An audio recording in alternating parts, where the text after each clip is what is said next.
अस्सलाम वालेकुम नाज़रीन, उम्मीद करती हूँ कि आप सब लोग खैरियत से होंगे। कुखानी व्यूज़ में आप सबको खुश आमदीद। तो नाज़रीन, ड्रामा सीरियल तुम बिन कैसे जिएंगे आने वाले एपिसोड में आप देखेंगे कि ज़ारा बहुत परेशान होती है। वो अब इस घर में बिल्कुल भी नहीं रहना चाहती। वो घर वालों से कहती है कि मामू जान, अब मैं यहाँ पे नहीं रहना चाहती, मैं अपनी अम्मी के पास जाना चाहती हूँ, क्योंकि अदील की आखिरी निशानी तो मैंने खो दी है। लेकिन माई कहते हैं कि यहाँ पे सिर्फ़ और सिर्फ मेरी वजह से नहीं रहना चाहती, ये किसी और की वजह से ये घर छोड़ के जाना चाहती है, क्योंकि ये साथ को भी पसंद करती है। वो कहती है कि आपको ऐसी बात नहीं करनी चाहिए थी माई, मैं यहाँ पे सिर्फ़ और सिर्फ अदील के रिश्ते निभाने की खातिर रह रही थी, लेकिन अगर अब अदील नहीं रहे और उनकी आखिरी निशानी भी मैंने खो दी तो मेरा यहाँ पे रहना अब मुनासिब नहीं है। इसी तरह से मिरहा से उसका फ्रेंड मिलने के लिए आ जाता है आकिब, लेकिन वो गलती से ज़ारा के रूम में चला जाता है। सब घर वाले वहाँ पे पहुँच जाते हैं कि ये सिर्फ़ और सिर्फ ज़ारा से मिलने आया है। ज़ारा कहती है कि मैं तो इस लड़के को जानती तक नहीं हूँ, लेकिन वो वहाँ पे आके मीरा को बचाने की खातिर ज़ारा पे ब्लेम कर देता है कि इसने मुझे खुद मैसेज किया है। वो मामू को बताती है कि मामू जान, इसमें मेरा कोई कसूर नहीं है, मैं तो इस शख्स को जानती तक भी नहीं हूँ, मुझे नहीं पता ये लड़का कौन है। मामू जान उसे कहते हैं कि बेटा ये तो तुम्हारा नाम ही दे रहा है कि तुमने इसे बुलाया और ये तुमसे ही मिलने आया है। तो वो कहते हैं कि नहीं मामू, मैं इसे नहीं जानती, आप मुझे क्यों गलत समझ रहे हैं।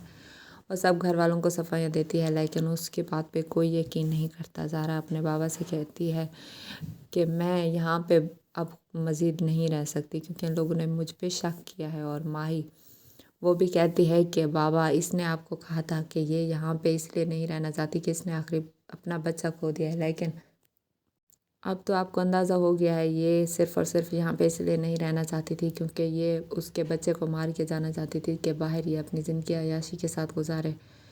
तो उसकी अम्मी कहती हैं कि तुम्हें ऐसी बात नहीं करनी चाहिए थी। माई को कहती हैं, माई कहती है मैंने कुछ गलत नहीं किया, ये सिर्फ़ और सिर्फ इसका ड्रामा है। लेकिन वो उसकी अम्मी कहती हैं ज़ारा की, मुमानी जान के तुमने ये ड्रामा क्यों किया है, मुझे तुमसे ये उम्मीद नहीं थी। वो कहते हैं कि मुमानी जान, मैंने कुछ गलत नहीं किया, आप लोग मुझे क्यों गलत समझ रहे हैं, मैं अदील का बच्चा चाहती थी इसलिए तो मैं यहाँ पे रह रही थी। वो कहते हैं कि अगर तुम अदील के बच्चे को चाहती तो तुम ये ना करती, तुम उसे मार ना देती, तुम एक ना एक दिन यहाँ से चली जाती, उसे पाल के तुम मुझे दे देती, मैं उसकी खुद केयर करती।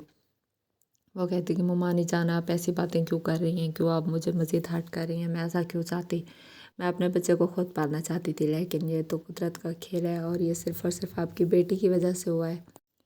वो कहते हैं कि नहीं, तुम मेरी बेटी को इल्ज़ाम ना दो, अब मैं अच्छी तरह से जान गई हूँ, वो लड़का सिर्फ़ और सिर्फ तुम्हें मिलने आया था। वो कहते हैं कि नहीं मुमानी जान, मैं तो उसे जानती तक भी नहीं हूँ।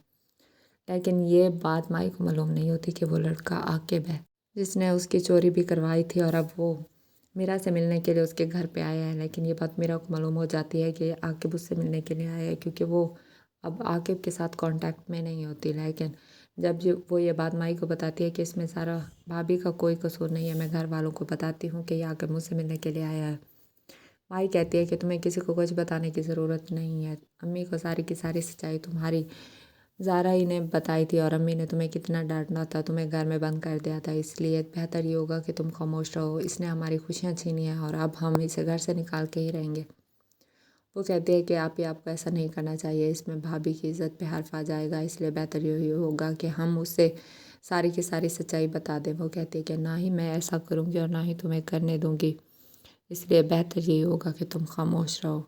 अब तो ज़ारा पे इल्ज़ाम आ गया और अब हम उसके बारे में कोई भी सफाई नहीं देंगे। तो नाज़रीन, ये सब आप देखेंगे आने वाले एपिसोड में, और अगर अभी तक आपने मेरे चैनल को लाइक और सब्सक्राइब नहीं किया तो कर दें, ताकि तमाम मज़ीद आने वाली वीडियोज़ आप देख सकें। तब तक के लिए अल्लाह हाफ़िज़।